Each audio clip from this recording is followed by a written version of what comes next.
You may have heard of the idea of the single tax. It's the concept that people who are single are forced to pay a lot more for their living expenses. What might surprise you is one recent study shows that cost is actually higher here in Mississauga than it is in Toronto. The study that I did is called Thriving in this City, and I looked at single working age adults between the ages of 25 and 40 in Mississauga. We found that it's much more expensive to live in Mississauga. It's actually $22,000 more to live in Mississauga. The city of Toronto, it costs about $62,000, whereas in Mississauga, it costs $84,000. According to the study, that is far above the earnings of a minimum wage full-time worker, which is close to $26,000 after taxes. The highest costs are associated with fundamental aspects of life such as shelter, transportation, and savings. When we're looking at just generational growth, building our society in general, single working adults are an important part of our population. For some looking to the future, living a comfortable life one day feels out of reach. I've heard that a lot of people have just given up on owning a home. I'm still in grade 12. We don't talk about that often, but I get the feeling a lot of people just have a sense of it's not going to be good. Is the sole income earner. I do notice the difference when I buy grocery, for example, or try to eat out.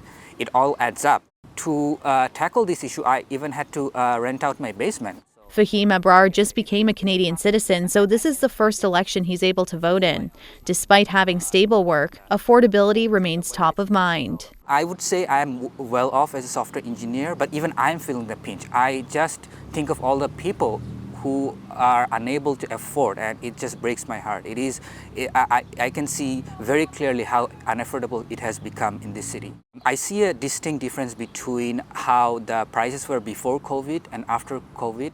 The Mississauga Food Bank has noticed that too. Visits to the food bank have gone up 300% since the pandemic. I think that's why people are coming to food banks who've never needed it before, because the amount that used to enable you to live a comfortable life just doesn't cut it anymore. Sometimes folks saying, I live on my own, one salary, and all the expenses for that is too much. Or they say, we often hear people kind of saying, I used to give to food drives. I used to send food with my kids to school, and I can't believe I'm here having to ask for support. The hope is that with this election, change is on the horizon. I see a huge potential for the city in the next 50 years. We have to make sure that the mayor represents our voice to the upper levels of governments and that we get a fair deal to improve the affordability. The Mississauga Food Bank is hosting a debate on Thursday, and affordability is expected to be a big part of the conversation. Voters head to the polls on June 10th. Talia, Ricci, CBC News, Mississauga.